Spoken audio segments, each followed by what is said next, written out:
அழகான பசுமையான காடில் சின்னு என்ற ஒரு குட்டி அணில் வாழ்ந்து கொண்டிருந்தது. உயர்ந்த மரங்கள், வண்ணமயமான பூக்கள், பளபளக்கும் ஆறு எல்லாம் அந்த காடை அழகாக்கின. ஆனால் சின்னுவின் மனத்தில் சிறிய தனிமை இருந்தது.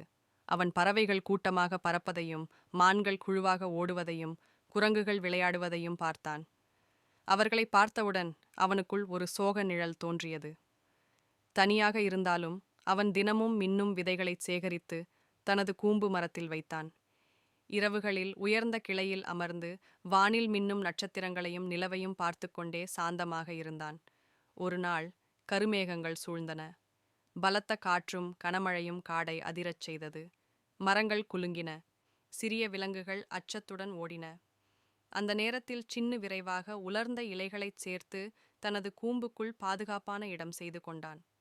அப்போது 2 முயல்கள், ஒரு சிறிய பறவை, ஒரு மூங்கில் பன்றி அவனிடம் வந்து, "நாங்கள் உன்னிடம் தங்கலாமா?" என்று கேட்டார்கள். சின்னு மகிழ்ச்சியுடன் அவர்களை வரவேற்றான். புயல் முழுவதும் அவர்கள் ஒன்றாக இருந்தனர். அடுத்த நாள் சூரியன் மீண்டும் ஒளிர்ந்தான். காடு புது அழகுடன் திகழ்ந்தது. சின்னு தனது புதிய நண்பர்களுடன், முயல்கள், பறவை, மூங்கில் பன்றி, மகிழ்ச்சியுடன்